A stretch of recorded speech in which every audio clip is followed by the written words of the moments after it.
Bien, veo que algunos están sentados en lugares diferentes, pero la mayoría estamos aquí. Sin duda, convocados por el Espíritu Santo. Es un milagro que en nuestro corazón haya la disposición y el deseo de escuchar su voz. Viene la hora, y ahora es cuando los muertos escucharán la voz del Hijo de Dios, y los que la escuchasen vivirán. Esto es un milagro. Así es de que, bueno, pues démosle un aplauso al que todo lo puede.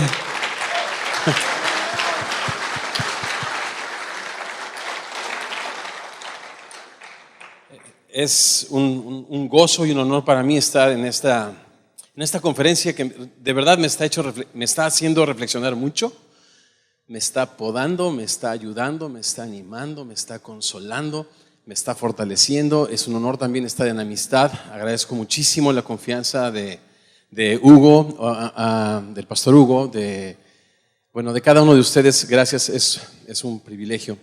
El título de esta charla, conferencia, es La suficiencia de la palabra de Dios. Tome nota. La suficiencia de la palabra de Dios. El texto es Salmo 19.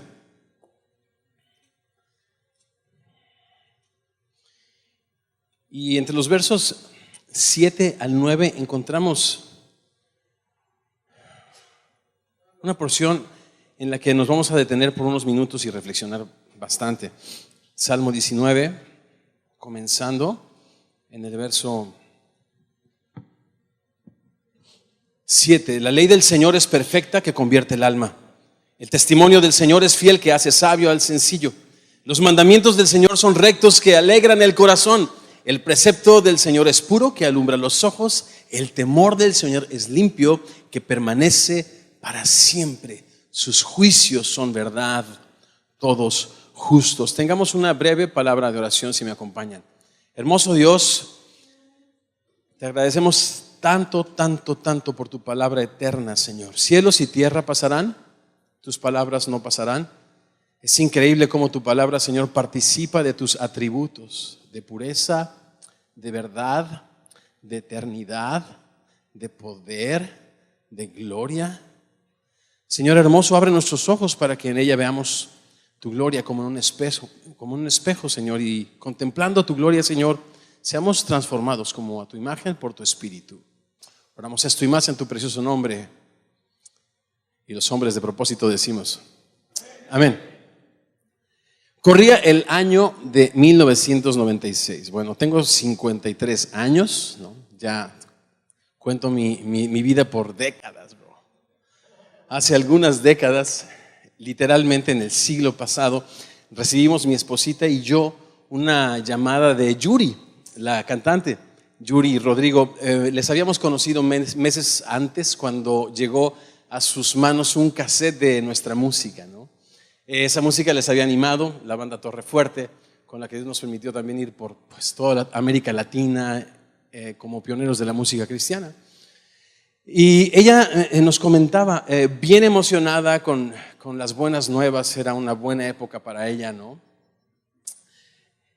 Y nos comentaba que había hecho un viaje a su casa de playa en Puerto Vallarta, a donde había invitado a una cantante, María del Sol, ¿no? Esta cantante mexicana, pues súper prestigiada, actriz y bueno, de todo.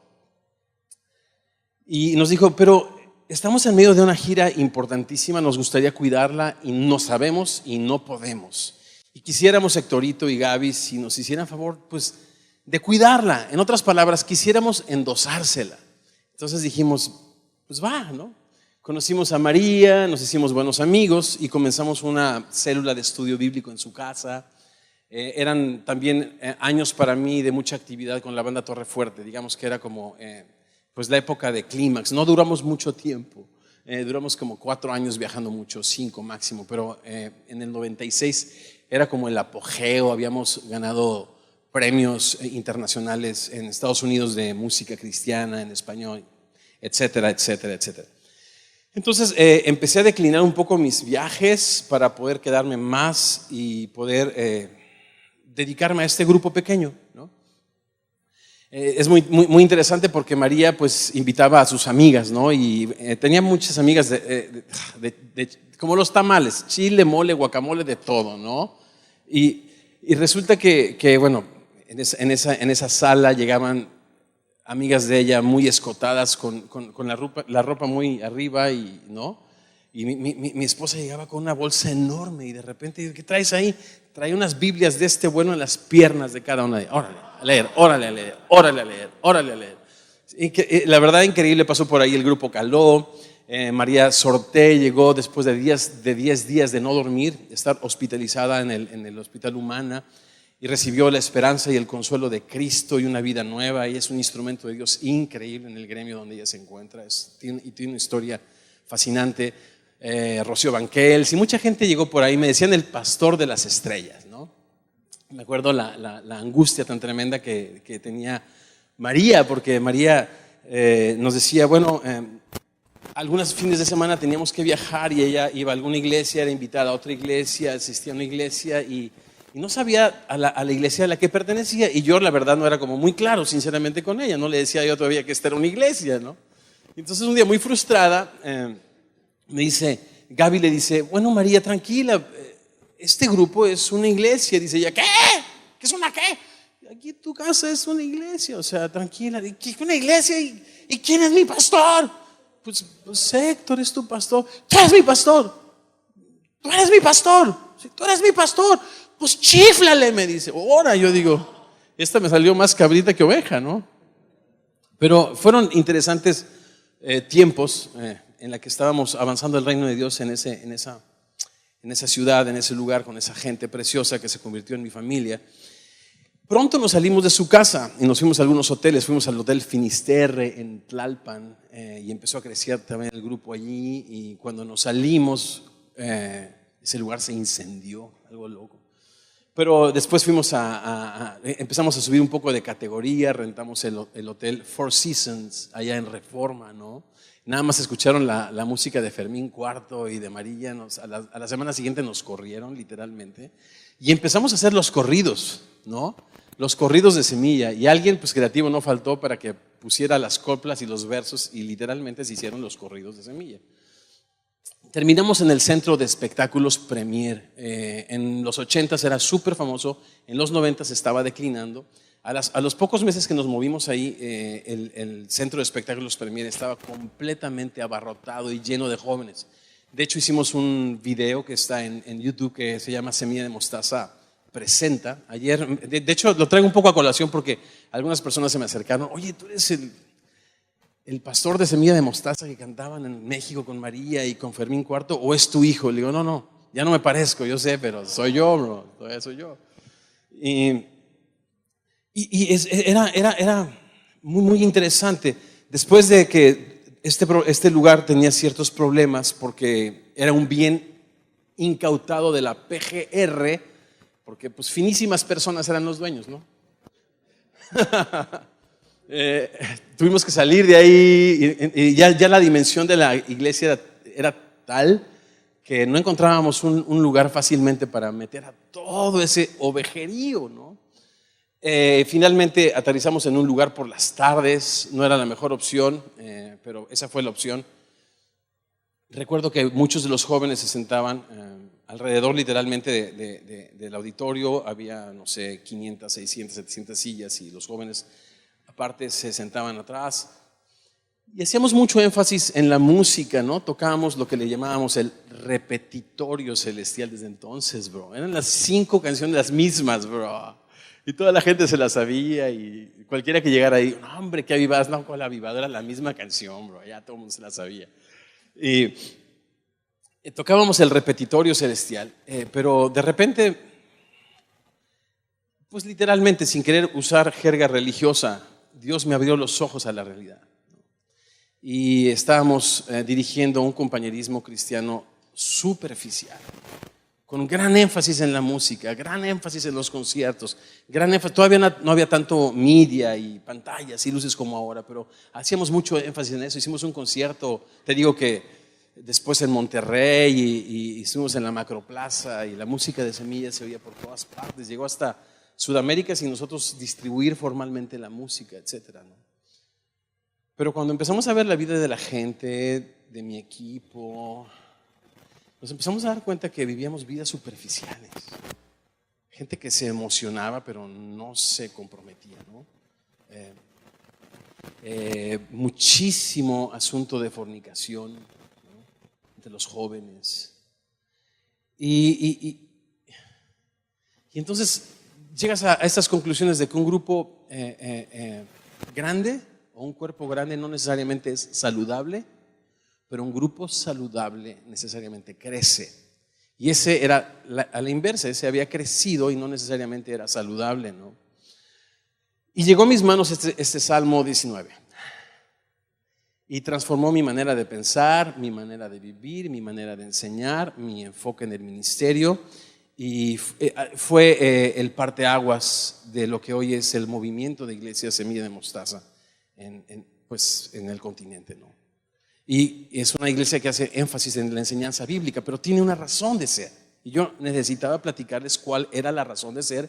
Y la razón de ser era un fracaso rotundo, ¿no?, de gente súper emocionada, pero no necesariamente convertida. Repito, estamos expectantes de lo que Dios estará haciendo este fin de semana. Retomando las palabras de Joe, allí donde nos encuentra, y el valor que Dios ha de añadir a nuestras vidas. La pregunta es, ¿cómo? Entiendo que Dios me ha tomado aquí. Entiendo que Dios me ha encontrado acá.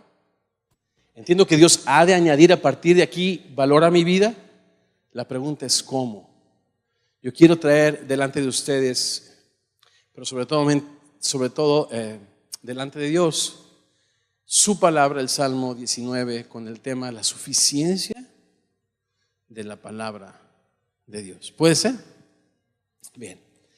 Pero pues vamos a agarrarlo desde arriba, porque es una canción. Salmo es una canción compuesta para ser acompañada con un instrumento de cuerdas. Eso es lo que significa un salmo. Y este salmo curiosamente habla de 2 libros. Y son los 2 libros favoritos del Creador. Son los 2 libros favoritos del Señor. El primero es justamente eso, el libro de la creación, verso 1. Los cielos cuentan la gloria de Dios y el firmamento anuncia la obra de sus manos, ¿no? Y en este puro estilo de la poesía hebrea de repetición, tú puedes ver en el verso 1 este énfasis en el que el Creador ha dejado literalmente sus huellas dactilares en el micro y en el macrocosmos. Pablo en el capítulo 1 de Romanos dice que su eterno poder y su eterna deidad se hacen claramente visibles ante los ojos de todos los seres humanos, de manera que ningún ser humano tiene excusa, ¿no? Y eso a través del libro que todos podemos leer. ¿Cuál es ese libro? El libro de la creación. Los cielos cuentan la gloria de Dios y el firmamento anuncia la obra de sus manos. Es interesante que estos primeros 6 versículos, la palabra que usan para describir a Dios es la palabra El, que significa simplemente poderoso. Hace énfasis en el poder de Dios, simplemente. A partir del verso 7 se usa el nombre que Dios eligió para relacionarse con su pueblo y a través de la simiente de su pueblo redimir a este mundo, ¿no? La ley de Jehová. Pero rápidamente pasando por los primeros 6 versos, vemos las características de este primer libro. Verso 2, Salmo 19. Un día emite palabra a otro día y una noche a otra noche declara sabiduría. No hay lenguaje, ni palabras, ni es escuchada su voz. Por toda la tierra salió su voz y hasta el extremo del mundo sus palabras. Se me hace interesante porque en el verso 3 nos dice que este libro pudiera ser un libro mudo, sin palabras, pero que tiene un gran mensaje. El verso 4 dice que por toda la tierra salió su voz y hasta el extremo del mundo sus palabras. El verso 3 dice que no hay palabras y el verso 4 dice que hay palabras. Son palabras diferentes que se traducen al español como palabras. La palabra en el verso 4 significa como tópico o como tema, el tema de su mensaje. En otras palabras, en ese libro mudo donde Dios muestra su eterno poder y deidad, no hay palabras, pero sí hay un mensaje. Me encanta.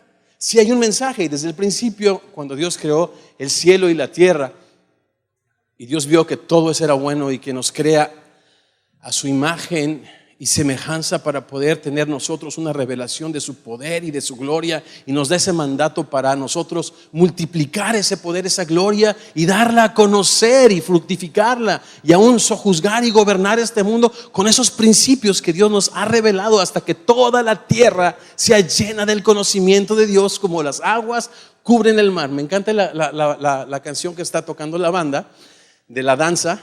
Esa primera verso me lo tienen que explicar, ¿no? Pero el coro me encanta porque habla justamente de Habacuc 2:14, que Dios ha prometido llenar toda la tierra del conocimiento de su gloria, como las aguas cubren el mar. Y entonces ese es el mensaje. Y para eso usa un prop, dice los gringos, o si tú quieres, usa el sol para interpretar ese mensaje. Mira el verso 5. Este, como esposo que sale de su tálamo o del lugar de su habitación, se alegra cual gigante para correr el camino. De un extremo de los cielos es su salida y su curso hasta el término de ellos. No hay nada que se esconda de su calor. Si el tema pues de la Biblia, creo yo, donde la redención ocupa un papel importante, pero no es el tema, porque el ser humano no es el centro de la creación, ¿no? ¿Perdóname? Sí. Porque lleva mucha teoría. No sé si entiendo la pregunta, pero a pesar de tener mucha información, es un libro que todo el mundo puede entender. Jesús dice: te alabo, Padre, Señor del cielo y de la tierra, que has escondido estas cosas de los sabios y se las has revelado a los niños. Entonces son cosas que por el Espíritu Santo nos son reveladas cuando tenemos este corazón humilde para escuchar su voz, ¿no? Si bien son cosas que el hombre no les ha dado a entender. Parecería una contradicción, pero contradicción es llorar para reír, es perder para ganar, es morir para vivir, y también hacerte como un niño para entender, ¿no? Genial, gracias. Bien, ese es el primer libro, pero me quería centrar en el segundo libro. Y no me quiero salir del tema, es la suficiencia de la palabra de Dios. Verso 7. En este verso 7 y 9 pudiéramos hacer 3 listas. A diferencia del pastor Hugo, yo no soy una persona visual.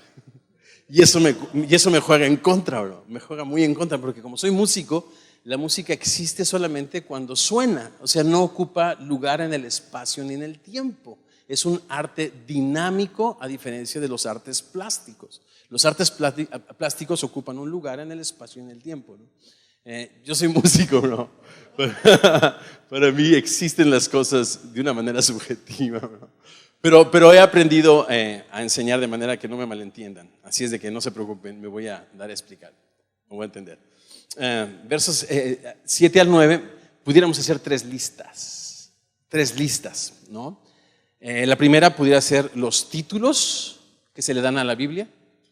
La segunda lista pudieran ser las características de esos títulos o de la Biblia. Y finalmente la tercera lista, los efectos en el corazón del ser humano. Los títulos, las características de la Biblia y los efectos. Yo no soy un vendedor, bro. Yo soy un vendedor, pero fatal. Nunca he vendido un automóvil. En serio, si te platicara desde niño, no sé, rápidamente te platico. Tocaron a la puerta de mi casa, ¿no? Cuando mi mamita trabajaba de sol a sol debido a la ausencia de mi papá, y el famoso Canal 8 daba bicicletas. Y entonces me dijeron, ya me habían visto seguramente los ladrones, ya me habían echado el ojo, siempre está solo cuidando a su hermana, no está su mamá. Entonces tocaron a la puerta y nos dijeron: oye, niños, venimos del Canal 8. Y yo: no me digas, si tenemos tu bicicleta. Oh, yo sabía que me tocaría, ¿no? Solamente necesitamos ponerle un sticker o una calcamanía a tus aparatos. Mi papá se había ido, haz de cuenta, meses atrás, y dejó el aparato de 8 tracks, ¿no? Había dejado la primera tele a color Hitachi, ¿no? Y yo dije: claro, pase. Y se llevaron la tele a ponerle el sticker, ¿verdad? Se llevaron el tocadiscos, se llevaron todo, pues a ponerle el sticker. Me quedé sentadito cuidando a mi mamá y a mi hermanita en la banqueta de la cuadra. Y 1 hora y 2 y 3 mis amigos me decían, oye, pues, ¿a quién esperas? No, la gente del camión. De hecho, no vieron al camión del Canal 8. Me dijeron que estaban aquí a la vuelta, van a traer mi bicicleta, ¿no? Se hizo de noche, llegó mi mamá de trabajar y bueno, tragedia griega, ¿no? Ya te puedes imaginar. Y desde ahí comenzó mi mala fama con la economía. Yo no sé vender nada, todo lo regalo, todo me roban. Un día llegó un hermanito de la iglesia, hermano, usted tiene un gran marquís, pero puede tener uno del año, se lo puedo yo cambiar. Haz de cuenta que le di mi carro, los papeles, todo, nunca me regresó nada del hermanito. Era hermanito, yo creo que de Drácula, yo creo, ¿no?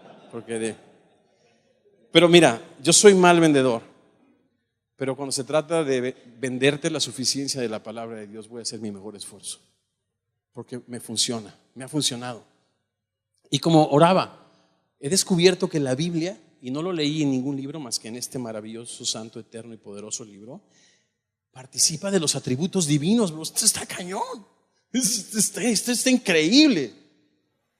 No sé si te has dado cuenta, porque entendemos que por la palabra de Dios fue creado todo lo que existe. Y Juan 1 nos habla acerca de que todo lo que fue creado, por Cristo fue creado, y sin Él nada de lo que ha sido creado fue creado. Santifícalos en tu palabra es verdad. Y Jesucristo, cuando define la verdad, es: yo soy el camino, la verdad y la vida. Y si haces la lista, es increíble.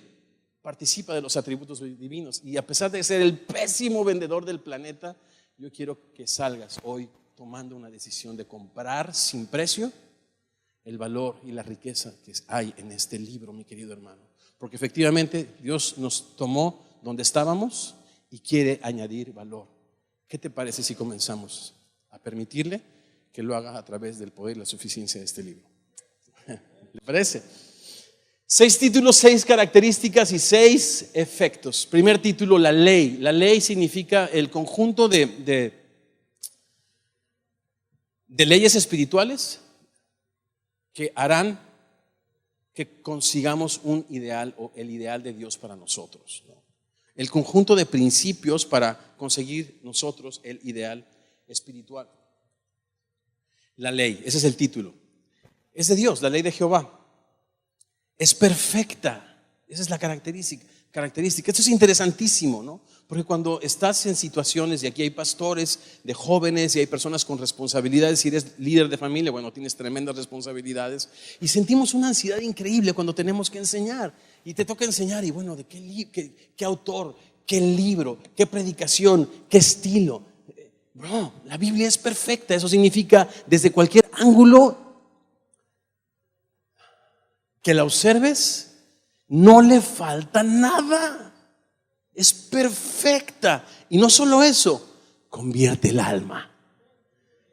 Lo que mis comentarios no pueden hacer, lo que la mente humana no puede hacer, lo que aún las expresiones artísticas más sublimes y que pudieran sensibilizar más el espíritu del hombre no puede hacer. La palabra de Dios es poderosa para hacer regresar al hombre a Dios, quien le creó. Es increíble valor. Dios va a añadir valor a través de su palabra. ¿Cómo? Haciéndote retornar a Él. Segundo título, el testimonio. Es Dios hablando, El testimonio. El testimonio del Señor. Ese es el título. ¿Cuál es la característica? Es confiable. ¿Cuál es el efecto en nosotros? Nos hace sabio a los sencillos. Justo el pastor Chuck Smith, muy amigo en vida del pastor Arrache y también amigo de esta preciosa iglesia y amigo de muchos de nosotros, platica en uno de sus libros una historia interesante acerca de la fidelidad de Dios. Y él comenta que había un momento en su ministerio donde la economía era muy limitada, y cada fin de mes él como padre de familia tenía que estirar cada dólar para cumplir con sus obligaciones. Pero él había hecho un préstamo a uno de sus cuñados, me parece, y ese préstamo le había desajustado demasiado. Él había estado orando a Dios esa mañana justamente para que su economía, para que Dios le ayudara a terminar el mes.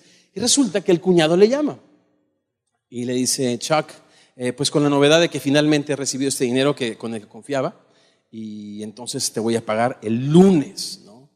Y entonces él cuelga el teléfono, va a la cocina con Kay, su esposa, y le dice, Kay, Dios es tan bueno, Dios es tan fiel, ¿no? Escuchó mis oraciones, tu hermano, Cepillo, tu hermano finalmente nos va a pagar el lunes, vamos a poder terminar el mes. Y entonces Kay, nada contenta, no por el mal chiste, sino nada contenta, le dice, o sea que tú le crees más a mi hermano que a Dios, que ha dicho, no te dejaré, no te desampararé, siempre te sostendré con la diestra de mi justicia. La palabra de Dios es Dios hablando, y Dios es fiel. No es hombre para que mienta, ni hijo de hombre para que se arrepiente. Él ha dicho, y todo lo que está escrito en este libro tiene cumplimiento, pero necesitas conocerlo, necesitas guardarlo en tu corazón, necesitas amarlo, necesitas permitir que este libro añada valor en tu vida, ¿no? Tercer título, característica y efecto: los mandamientos de Jehová. Bueno, pues en este libro les tengo noticias, no hay sugerencias, son mandatos de Dios.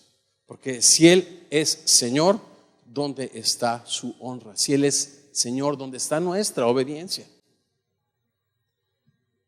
Son mandamientos, pero fíjate, son rectos. Dice Pablo en Filipenses 3, una cosa hago, olvidando lo que está atrás, extendiéndome a lo que está delante, prosigo a la meta. ¿Cuál es la meta? El premio del supremo llamamiento. ¿Cuál es el premio del supremo llamamiento? Cristo Jesús, ese es el premio, y Él es la meta de nuestra vida, es nuestro origen, en Él existimos, nos movemos, somos, Él es el destino de nuestra alma. Y la palabra de Dios, sus mandamientos, que no son gravosos, te permiten dar a la meta, bro. Por eso dice Dios, no son gravosos mis mandamientos. Los mandamientos de Dios son rectos, que van a alegrar tu corazón. Mira lo que dice, ¿cuál es el efecto? Alegran el corazón. Efectivamente, el libro de Hebreos dice que al parecer la disciplina no parece ser causa de gozo, pero da un fruto apacible de alegría y de gozo a aquellos que somos ejercitados en ella. Cuando tú obedeces la palabra de Dios, experimentarás un gozo que ni las cosas de este mundo, ni las cosas temporales, ni la famosa bonanza, ¿no? Te pueden dar. Cuarto en esa lista, cuarto título. ¿Cuál es el cuarto título? ¿Me ayudan? ¿Cuál? El precepto de Jehová. ¿Cuál es su característica? Puro. ¿Cuál es el efecto? Alumbran los ojos. ¿Sabes qué significa el precepto de Jehová? Es algo así como el fine printing. Es como las letras pequeñitas, los términos del contrato. Generalmente hay cláusulas penales en todos los contratos, ¿correcto? Bien, cuando tú lees la palabra de Dios que habla de la gloria de Dios, Dios se glorifica amando y redimiendo al hombre para que cumpla el hombre su propósito. Y en eso, curiosamente, todos los términos de su contrato están a nuestro favor, para su gloria, pero a nuestro favor. Y cuando de repente te dedicas a leer, a guardar, a meditar, a obedecer la palabra de Dios, empieza a abrir tus ojos y puedes llegar a decir lo que dijo un día Job: de oídas te había escuchado, pero ahora mis ojos te ven, y por tanto mi mente cambia hasta el polvo y la ceniza. Es maravilloso dedicar tiempo todos los días de una manera disciplinada para poder tener una revelación poderosa de la palabra de Dios que nos transforme, que abra nuestros ojos y cambie la quejabanza que traemos todos los días a nuestra esposita a una vida de gozo, de gratitud y de propósito. ¿Qué tal? ¿Le permitirás a Dios que Él añada propósito a tu vida? Me encantaría que Él lo añadiera orando yo por ti, y lo voy a hacer. Pero lo que mi oración puede hacer es completamente limitado, pero lo que la palabra de Dios, que participa de los mismos atributos de la deidad, puede hacer es insospechado. Sigamos sorprendiéndonos con la enseñanza de ella misma en este salmo. Y dice el quinto título, el temor de Jehová. Su característica, ¿cuál es? Limpio y ¿Y cuál es el efecto? Permanece para siempre. Hemos escuchado que el principio de la sabiduría, ¿cuál es? Ajá. El principio de la sabiduría, otra vez. Ahora, pero te lo invierto. ¿Cuál es el temor a Dios?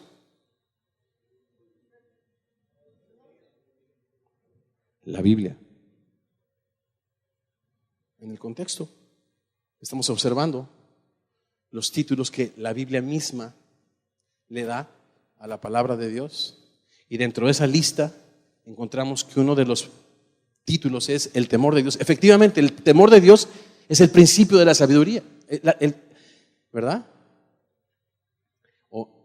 Pero el temor de Dios, ¿cuál es el temor de Dios? La Biblia. El temor de Dios, mira lo que dice,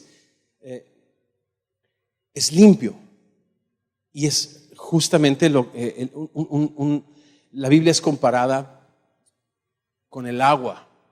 En el libro de Efesios, Pablo, hablando de la relación preciosa entre el hombre y la mujer, cuando contamos la historia del Redentor y de su iglesia, cómo el Redentor lava, limpia a su iglesia con el agua de la palabra. El temor de Dios es esa agua que nos limpia y que permanece para siempre. Otra vez, hablando de estas atributos o características de la deidad que la Biblia misma o la palabra de Dios participan. Y por último, los juicios, explicaba el pastor, justamente las decisiones, la palabra puede traducirse como una determinación. Las cosas que Dios ama y las cosas que Dios aborrece están escritas en este libro y son verdad, y todas ellas son justos. Ahora, mira el verso 10.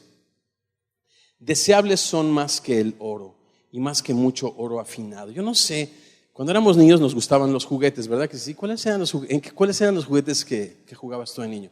A mí me gustaban los carritos que llenabas con plastilina y pintabas y decorabas y hacías carreterita. ¿Cuántos jugaban con esos carritos? No muchos. Están muy chavos ustedes, sí, ya sé. Después me empezaron a gustar otro tipo de juguetes, las guitarras, ¿no? Y son juguetes caros, ¿no? Pude comprar una guitarra que llegó a mí, Stratocaster 65. O sea, échale cuenta, es casi de mi edad, 50 años, es una reliquia y puede valer una fortuna, ¿no? Y me quedó la maña de comprar, sino de gustarme juguetes, ¿no? Y por alguna razón yo veo que los varones también que crecemos, pero también crecen nuestros juguetes y crece el costo de nuestros juguetes, ¿no? Y el verso 10 dice que la palabra de Dios, la ley, el testimonio, los mandamientos, el precepto, el temor, los juicios son deseables más que cualquier juguete, porque cualquier juguete a los 3 días que lo tienes se te fue el gusto, ya lo quieres vender, quieres ponerlo en, no sé, en el clasificado del Universal, ¿no? En México, en Craigslist allá en California. ¿Sí te ha pasado, no? No sé, piensa en un juguete. Los garages en Estados Unidos, bro, están llenos de cuánta porquería. Bueno, yo tengo ahí un juguete muy, muy caro en mi garage, que necesito hacer algo inteligente y sabio que honra a Dios con ese juguete, la verdad. Pero cuando yo leo el verso 10, su palabra es deseable más que el oro. ¿Por qué? Pues revisemos nuestra tercera lista, ¿les parece? Mira lo que la Biblia puede hacer por ti. El valor que la Biblia puede añadir. Convertir tu alma, hacerte sabio. Sencillo es un eufemismo de la palabra menso. Hacer sabio al tonto, como yo comprenderé. No, alegrar tu corazón, alumbrar tus ojos, producir un temor reverente y ayudarte a entender los juicios que Dios ama y que Dios aborrece, que son justos. Imagínate. Estos son más deseables que el oro y más que mucho oro afinado, y el dulce es más que la miel y que la que destila el panal. Yo no sé si aquí hay hombres que batallan con la satisfacción. Salomón, siendo el hombre más sabio y más rico del mundo, y fue el más sabio porque vino el Señor y le preguntó cuando había de heredar el reino de su padre, pues qué quería que hiciese Dios por él, y él le pidió sabiduría para poder gobernar. Y el Señor se sorprendió. Le dije, ¿no me pediste riquezas? Bueno, por cuanto no me pediste riquezas yo te voy a dar eso que me pediste y aparte todas las riquezas que jamás soñaste. Es increíble como él en un libro llamado Eclesiastés, hacia el final de su vida, algunos piensan que ese libro lo escribió como una especie de catarsis o una expresión de lo que había sinceramente en su alma o de esa crisis de la mediana edad. No va ni en el capítulo 2 cuando él dice: lo probé todo, lo observé todo, lo tuve todo y dije a mi alma: aborrezco por tanto la vida. Imagínate, una insatisfacción increíble. Y tú ves a los jovencitos que han luchado desde niños y que no se les ha dado todo, son mucho más agradecidos que las personas que de repente nuestros papás hicieron lo imposible por consentirnos. No somos tan agradecidos, ¿no? Y llegas a una edad, 53 años, donde ya has comido bastantes comidas y pocas te sorprenden, ¿no? Has ido a muchos destinos turísticos, conoces muchos países, has vivido en muchos países y nada de eso te satisface, ¿no? Pero cuando vienes a la palabra de Dios, cada mañana encuentras en ella un tesoro y una dulzura que es más dulce que la miel, que la que destila del panal. Si tú, como Salomón y como tu servidor, has llegado a una crisis en la que de repente pierde sabor la vida, no sentido, porque le encuentras sentido, pero no le encuentras el sabor. No, regresa a la palabra. Permite que ella abra tus ojos, alegre tu corazón, te enfoque en la meta de tu vida, te haga regresar al propósito por el cual Dios te alcanzó en Cristo, ¿no?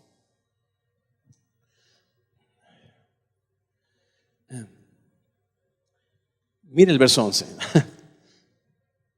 But wait, there's more. Pero espere, aún hay más. Imagínate que no he hecho todavía un buen trabajo como vendedor. El verso 11 es esto: tu siervo además, ¿no? But wait, there's more. Además, o sea, como si fuese poco, todo lo que ya los versos 7 al 9 nos han dicho, como si fuera poco, fíjate todo el valor que está por añadir y que está David por reconocer. Tu siervo, además de todo esto, es amonestado. La palabra amonestado significa sacar brillo o lustrar. Como cuando lustras tus zapatos. No te los volteo a ver, bro, porque ¿cuántas personas han vivido vidas grises? Esa es una crisis tremenda en el matrimonio, donde la esposita no te da respeto, no te da credibilidad, no te da apoyo. Te dicen Santa Claus, bro. Eres súper buena onda, pero nadie cree en ti. ¿Cuántos dicen amén, bro? No, espíritu de Santa Claus, o sea, súper buena onda, increíble el vato, pero nadie cree en él. Ese es alguien gris. Bueno, la Biblia es capaz de sacar brillo a Santa Claus y hacerte brillar como una estrella en el firmamento a perpetua eternidad. Esos son los que aman la justicia, los que hacen la palabra y los que enseñan su palabra. Son como estrellas. El libro de Apocalipsis presenta también estrellas en las manos de Dios y son mensajeros que aman la palabra y que cumplen con el propósito de dar a conocer al Dios que se ha revelado en nuestras vidas, bro.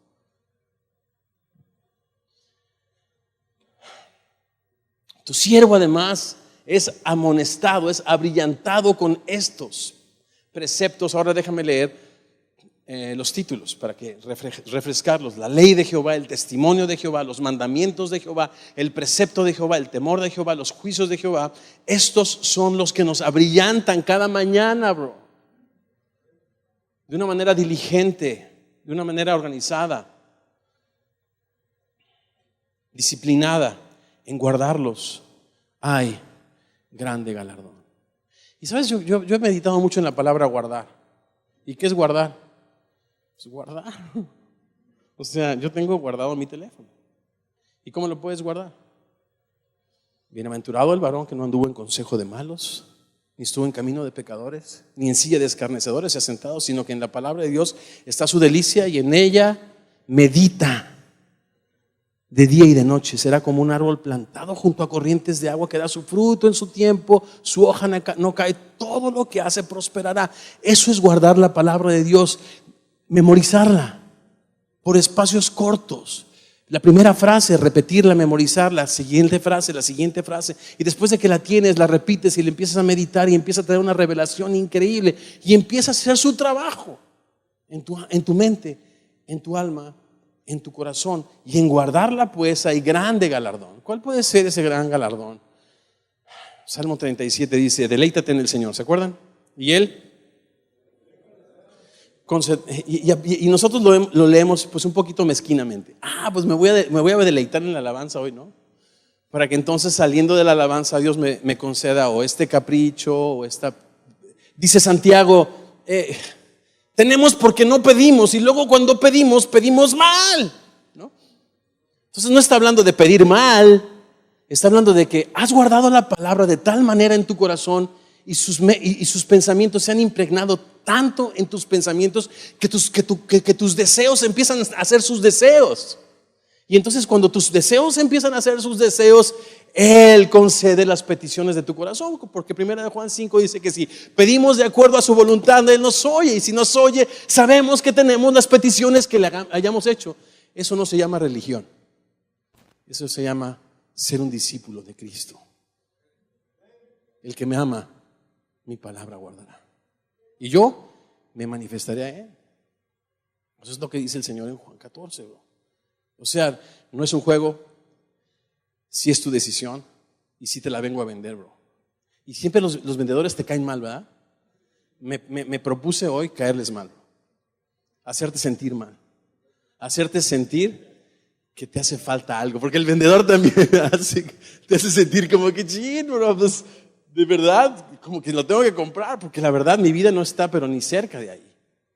Pues sí vengo a incomodarte, bro, siendo el peor vendedor del mundo. Pero habiendo recibido una riqueza incalculable como padre, como esposo, como pastor y ahora como amigo tuyo, vengo a decirte que la palabra de Dios es verdad. Y los últimos versículos. ¿Quién podrá entender sus propios errores? Nadie. Líbrame de los que me son ocultos. 13, preserva. No solamente nos libra de nuestros errores ocultos, sino nos preserva de las soberbias. Y es increíble porque entonces cuando estamos contemplando su gloria como en un espejo, ¿verdad? Y somos transformados cuando vemos una revelación de su grandeza y de su poder y de su deidad y de su amor y de su justicia. Entonces tenemos una perspectiva correcta. Estoy seguro, Joe, y lo estoy asumiendo, pero tenemos un amigo en común. Y él vive en Guadalajara y él se llama Chuy. ¿Y cómo recuerdo eso que dice Chuy, man? Dice que cuando Chuy empezaba a ser pastor y empezaba a predicar, dice que tenía una conversación con el Señor y le decía, acuérdate que tú eres Chuy y yo soy Jesús, ¿no? Esa ilustración se me hace muy buena, ¿verdad? Pasan los siglos y no lo puedo. Pero en serio, o sea, recuerda que tú eres Chuy, bro. Y la palabra de Dios te permite tener una perspectiva correcta de quién es Él y quién eres tú. ¿Correcto? ¿Y por qué lo digo eso, mis hermanos? No estoy aventando doctrina ni versículos, te voy a decir. El cristianismo se ha corrompido de tal manera que ha reducido la deidad de ser el origen, el medio y el destino de nuestras vidas a ser simplemente un medio para conseguir aquí y ahora nuestros lujos, nuestras comodidades y nuestros deleites temporales, estos que finalmente terminan por corrompernos.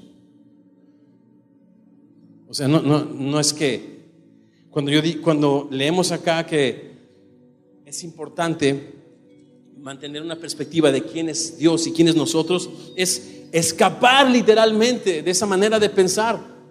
Dios no es un juguete, Dios no es un medio para que tú consigas aquí y ahora tus caprichos. Buena es la piedad acompañada de contentamiento. ¿Y sabes quién es la piedad? La piedad no es una actitud, es una persona. La piedad fue manifestada en carne, vista de los ángeles, predicada, creída. La piedad es una persona. Buena es la piedad acompañada de contentamiento. Qué bueno es que nosotros por la palabra de Dios reflexionemos que Él es la razón, el destino, el rumbo de nuestras vidas. Y para terminar, ¿Cuántos podrían hacer este verso 14? Su oración y su decisión. Sean gratos los dichos de mi boca y la meditación de mi corazón delante de ti, oh Jehová, roca mía y redentor mío. ¿Qué significa eso? Que cuando yo guardo en mi corazón tu perfecta ley, tu testimonio, tus mandamientos, tu precepto, tu temor, y cuando mi alma es convertida a ti, y cuando mi corazón empieza a ser sabio y empieza a ser alegrado, empiezas a sacarme brillo y darme propósito, sentido, valor y significado, entonces de la abundancia del corazón habla la boca. Y es muy diferente eso a la jerga religiosa. Amén, gloria a Dios, aleluya. ¿Cómo estás en victoria? Amén. Es Padre. Pero no necesariamente eso agrada a Dios. Agrada a Dios los dichos de su boca y la meditación de su corazón. Cuando esos moran en abundancia en tu corazón, ¿no? Y entonces dice el apóstol Pablo que la palabra de Dios mora en abundancia en sus corazones.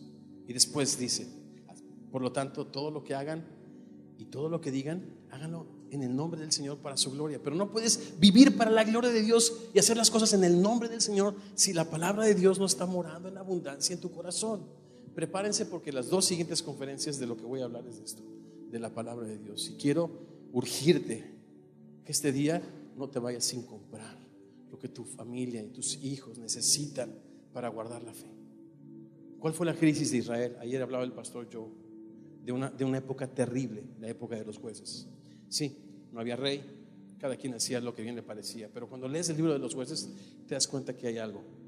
Los hijos no conocían la fe de sus padres, bro. Y no son canciones, no es cultura religiosa, bro. Es lo que vive y permanece para siempre. La bendita y santa palabra de Dios. Alabemos a Dios por su palabra.